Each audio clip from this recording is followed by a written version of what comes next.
فیصل محمد کے انتہائی واجب الاحترام سبسکرائبر اور ویورز کی خدمت میں فیصل محمد کا سلام عرض ہے۔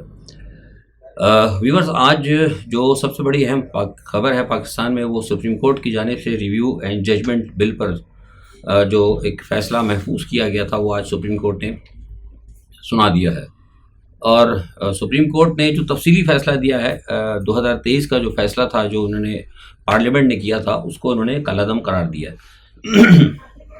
میرے خیال سے یہ جو فیصلہ ہے یہ بالکل مناسب ہے اور بالکل آئین اور قانون کے عین مطابق ہے، کیونکہ میں نے اس سے قبل بھی کہا تھا کہ جو دنیا کی کئی بڑی عالمی عدالتیں ہیں، سپریم کورٹس ہمارے ایون انڈیا کی اور جن ممالکوں کے اندر جہاں بڑی عدالتیں ہوتی ہیں، وہاں پر اس قسم کے جو فیصلے ہوتے ہیں ریویو کے، وہ اس طریقے سے نہیں ہوتے جس طرح کے پاکستان کے اندر کیا گیا ہے۔ اور پاکستان کے اندر بھی جو ہمارا جو آئین ہے، کانسٹیٹیوشن، میں نے کہا تھا کہ اس کو بھی ہم نے دیکھا ہے، اکارڈنگ ٹو دی کانسٹیٹیوشن بھی اس طریقے سے نہیں ہے کہ آپ اپنی پسند ناپسند کے اوپر اور اس طرح جو ہے فیصلوں کو بائی پاس کرنے کے لیے پارلیمنٹ کا استعمال کریں۔ اور پارلیمنٹ بھی آپ دیکھیں کہ پارلیمنٹ کے اندر وہ اکثریت بھی نہیں تھی، نہ کوئی لیڈر آف اپوزیشن تھا، نہ کچھ تھا۔ اگر کچھ معاملات ہوتے ہیں تو پھر اس کے لیے طریقہ کار ہوتا ہے، آئین کے اندر بھی وضع ہے کہ باقاعدہ آپ ایک میجورٹی کے ساتھ باقاعدہ ایک قانون سازی کریں، نئی قانون سازی کرنے کے بعد پھر اس کے بعد باقاعدہ ایک بحث کرنے کے بعد اور جو ایک ہوتی ہے آئین کے اندر باقاعدہ پھر اس میں ترمیم کی جاتی ہے۔ آئین کے اندر ترمیم کرنے کے بعد جو ہے پھر اس کے اوپر جو ہے کوشش کی جاتی ہے کہ معاملات کو آگے چلایا جائے، جو کہ ایسا نہیں ہوا۔ تو میں سمجھتا ہوں کہ میرے نزدیک یہ بالکل صحیح اور درست فیصلہ ہے اور ایک تاریخی فیصلہ ہے اور آئین اور قانون کے عین مطابق ہے۔ اچھا، اب کچھ لوگ کہہ رہے ہیں، بہت سارے تجزیہ نگار کہہ رہے ہیں کہ اس کا جو ہے نواز شریف کے کیس پر اثر نہیں پڑے گا۔ بہت سارے لوگ کہہ رہے ہیں کہ اسحاق ڈار صاحب بھی کہہ رہے ہیں کہ کوئی پریشانی کا باعث نہیں۔ میں اپنی معلومات کی بنیاد پر یہ آپ سے کہہ رہا ہوں کہ اسحاق ڈار کے لیے بھی بڑی پریشانیاں شروع ہونے والی ہیں۔ رانا ثناء اللہ صاحب نے بھی فرمایا تھا کہ آنے والی اسمبلی جو ہے اسے رد کر دے گی۔ تو رانا ثناء اللہ کی اطلاع کے لیے میں عرض کرتا ہوں کہ ہنوز دلی دور است، میں اپنے ذرائع سے یہ بات کنفرم کر رہا ہوں کہ فی الحال جو ہے نئی اسمبلی کے آنے میں بہت ٹائم ہے، اور جب تک نئی اسمبلی آئے گی بہت سارے پرانے لوگ پتہ نہیں کہاں ہوں گے۔ میرے الفاظ کو ذرا سمجھنے کی کوشش کریں۔ دوسرے، رانا ثناء اللہ کے علاوہ ایک بات اور بھی ہے کہ ہمارے وزیر اعظم صاحب ہیں، جو عموماً یہ کہتے ہیں کہ وطن کی مٹی پر ایڑیاں رگڑنے والے ہمارے جو وزیر اعظم ہیں، تو وہ وزیر اعظم جو ہیں ان کے لیے میرا پیغام ہے کہ وطن کی مٹی پر ایڑیاں رگڑنے سے کا ٹائم تو شاید اب ختم ہو رہا ہے، لیکن اب ان کے زمین پر، وطن کی مٹی پر اب ناک رگڑنے کا ٹائم جو ہے وہ شروع ہونے والا ہے۔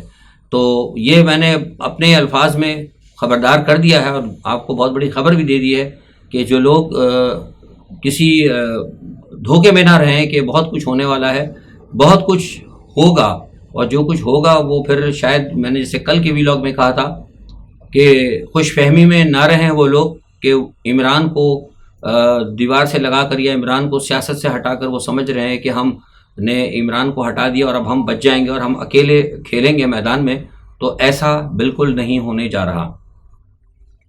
صدر صاحب نے آج، الوی صاحب نے بھی آج کہہ دیا ہے کہ آپ فوری طور پر تقرر کریں نگراں وزیر اعظم کا۔ میں نے آپ کو بتایا تھا کہ وہ سارا جو پنگ پونگ کھیل رہے ہیں، وہ آنکھ مچولی کھیل رہے ہیں، کل میں نے اس کی آپ کو ساری تفصیل دے دی تھی۔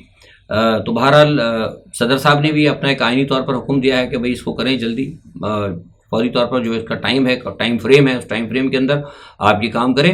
اچھا، دوسری ایک بات جو ہے کہ آج سندھ کی جو حکومت ہے نا، وہ جناب پورے سندھ کی جو آج حکومت ہے آج بڑا، وہ بھی جناب رخصت ہو رہے ہیں، اور وزیر اعلیٰ مراد علی شاہ صاحب اور جو پیپلز پارٹی کی جو مطلب پارٹی ہے، جو قیادت ہے، وہ بھی بڑی خوش ہے کہ جناب آج ہمارا جو ہے ٹائم پورا ہو رہا ہے۔ انہوں نے بھی مرکز کی طرح بڑے مغی جیسے کہتے ہیں نا کھانے وانے بنا کر بڑی خوش، مطلب کہتے ہیں کیا کہتے ہیں، خوشی اور بڑے پرجوش طریقے کے سے پورے سندھ کو جو ہے نا، اور خصوصاً کراچی کو ڈاکوؤں اور اسٹریٹ کرمنلز کے حوالے کر کے رخصت ہونے کا اعلان کیا ہے، خوشی کہ ہم جا رہے ہیں، اور امید ظاہر کی کہ ہم جب آئیں گے مزید تو ہمارے آنے کے بعد یہ جو ڈاکے ہیں، جو اسٹریٹ کرمنلز ہیں، ان کے اندر مزید جو ہے کوشش کریں گے کہ اس کے اندر مزید جو ہے مطلب اضافہ ہو، ترقی ہو، مطلب اور لوٹ مار کے اندر۔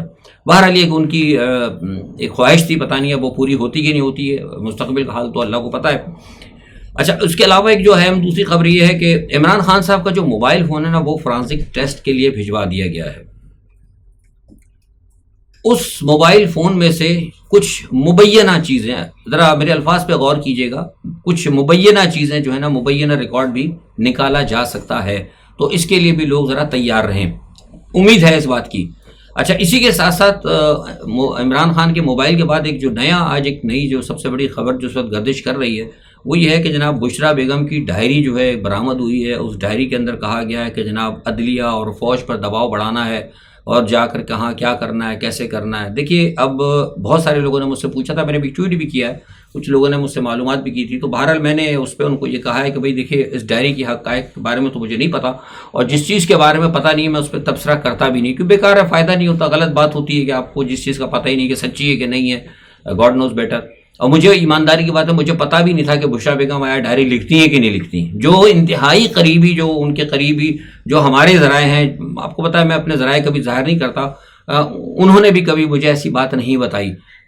تو میں کچھ نہیں کہہ سکتا. ہاں، البتہ جو میں نے خبر آپ کو دی تھی وہ خبر میری آج بھی قائم ہوں کہ یہ جو تین وہ میں نے کہا تھا نا اخبار جہاں میں بہت پہلے میں نے کہا تھا، آج سے 1 سال پہلے، جبکہ عمران خان صاحب حکومت میں بھی تھے اس وقت بھی میں نے ان کو کہا تھا کہ وہ 3 عورتیں جو ہیں، 3 کہانیاں جو اخبار جہاں میں آیا کرتی تھی، میں نے کہا یہ ان سے ذرا آپ ہوشیار رہیں. یہ 3 عورتیں، 3 کہانیاں جو ہے نا، جس میں ایک فرح بیگم ہے، بشرا بیگم صاحبہ ہیں اور بزدار کی بیگم صاحبہ ہیں. میں نے کہا یہ ٹرائنگلر جو ہے نا خواتین کا، یہ جو ہے نا ان سے عمران خان صاحب کو ہوشیار رہنا پڑے گا. یہ ان کے لیے بڑی جو ہے نا کوئی پرابلم کا باعث بن سکتے ہیں.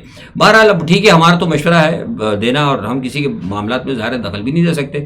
تو وہ اس خبر پہ میں قائم ہوں، اور یہ جو وقت جب آئے گا، جب بہت ساری چیزیں کھلیں گی تو پتہ لگے گا کہ یہ تینوں خواتین جو ہے نا، ان کا جو ٹرائنگلر تھا، انہوں نے عمران خان کو اپنے شہر کے اندر گرفتار کیا ہوا تھا. اب مسمرزم کیا تھا، کیا کیا تھا، یہ بھی ابھی میرے پاس فی الحال کوئی اطلاع نہیں. لیکن بہرحال یہ چیز جو ہے نا، یہ کہیں نہ کہیں آنے والے وقتوں میں ثبوت آئے گی. اور یہ ایک اور میں آپ کو خبر دے رہا ہوں کہ ایک وقت آئے گا کہ عمران خان صاحب خود بہت ساری چیزوں سے پردہ اٹھائیں گے. اس وقت کا آپ انتظار کیجئے. اچھا، ایک یہ ہے کہ انسپائر گیمبٹ نامی ایک مشقیں جو ہے نا وہ شروع کی گئی ہیں جناب امریکہ کے ساتھ پاکستان نے.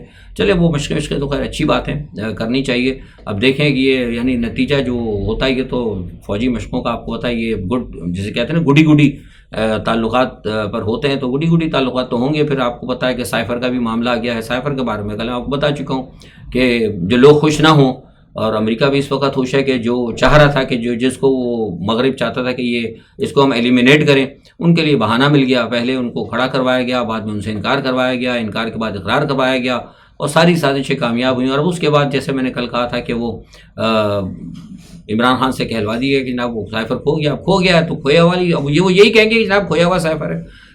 سازشیں تیار کرنے والے جو ہوتے ہیں نا، وہ مطلب اتنے کمزور نہیں تھے جتنا ہم انہیں سمجھتے ہیں. اچھا، دوسرا یہ کہ ایک پاکستان کی 2-3 اہم بڑی خبریں تھیں. دوسرا یہ کہ روس اور جو ہے نا معاملہ وہ ذرا بڑا زیادہ خراب ہوتا رہا ہے. کوپیانسک کے علاقے کے اوپر جو ہے نا روس نے قبضہ کر لیا، اور خارکیو کے اوپر جو ہے نا بڑے پیمانے پر لڑائی جاری ہے. آج صبح میں نے جو ان سے معلوم کیا تھا، وہ کہہ رہے ہیں کہ خارکیو کے کچھ علاقے جن کے اوپر یوکرین نے قبضہ کر لیا تھا روس سے، وہ دوبارہ رشیا لینے کی واپس کوشش کر رہا ہے، کیونکہ ان کا خیال ہے کہ وہ کوپیانسک کے علاقے کے بعد اگر یہ لوہانسک جو ہے اس کے اوپر اگر خارکیو کے اوپر قبضہ کر لیں گے تو وہ جو بیلگروڈ کے علاقے پہ جو ان کے حملے ہو رہے ہیں اس کو وہ کٹ آف کر دیں گے. اور وہاں میں نے جب سے پوچھا تو انہوں نے مجھے آج یہ پیغام دیا تھا، انہوں نے کہا کہ اس کے اندر امید ہے کہ آج شام تک جو ہے وہ اپنی پوزیشن وہاں مضبوط کر لیں گے. اچھا، دوسری ایک سب سے بڑی خطرناک خبر یہ ہے کہ پولینڈ نے جو آج کہا ہے، پولینڈ نے کہا کہ ہمیں لگتا ہے کہ یوکرائن جو ہار جائے گا، اور جو یوکرائن کا جو افینس تھا جسے کہتے ہیں کہ جوابی کارروائی، وہ بالکل ناکام ہو رہی ہے، اور اس کی وجہ سے ہمیں خطرہ پیدا ہو گیا. اور وہ آج مطلب آفیشلی انہوں نے کہا ہے، انہوں نے کہا ہم جو ہے اپنے طور پہ اپنا حفاظت کرنے کے لیے ہم تیار ہیں. مطلب دوسرے الفاظ میں وہ جنگ کے لیے تیار ہیں. اور ساتھ ہی جو اس کے ساتھ ایک جو بڑی مطلب خبر ہے خطرناک میرے پاس، وہ یہ ہے کہ نیٹو نے آج یہ کہا ہے کہ وہ 10,000 کے قریب جو ہے اپنے فوجی ہیں وہاں مزید پولینڈ کے اندر روس کی سرحدوں کے اوپر، بیلاروس اور روس کی سرحدوں پر وہ پہنچائیں گے.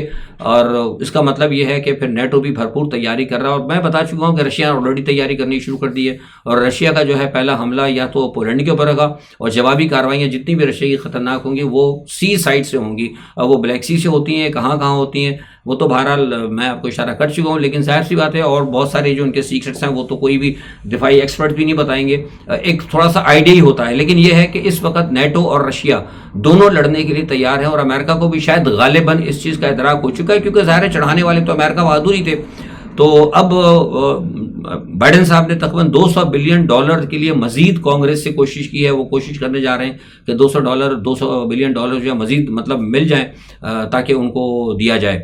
کس کو دیا جائے؟ یوکرین کو دیا جائے. اور پتہ نہیں اب دیکھیں کانگریس اس کی منظوری دیتی کہ نہیں دیتی ہے، کیونکہ ابھی تک تو جتنا پیسہ امریکن قوم کا جو ٹیکس کا پیسہ تھا وہ تو سارا کا سارا ضائع جا رہا ہے. تو یہ ساری صورتحال ہے. دیکھیں انشاءاللہ جو بھی صورتحال ہوتی ہے. ادھر آپ کو پتہ ہے کہ نائجر وغیرہ کے اندر بھی بڑے حالات خراب چل رہے ہیں. نائجر کے اندر جو سلسلہ چل رہا ہے وہ آپ کو پتہ ہے کہ وہاں بھی بڑی طاقتیں مطلب ہیں. وہاں پہ بھی امریکہ اور رشیا اور یورپ جو ہے ان کا سارا معاملہ چل رہا ہے. وہ جو وہاں پہ بغاوت ہوئی ہے، جو سارا سب کچھ ہے وہ میں نے آپ کو بتایا تھا.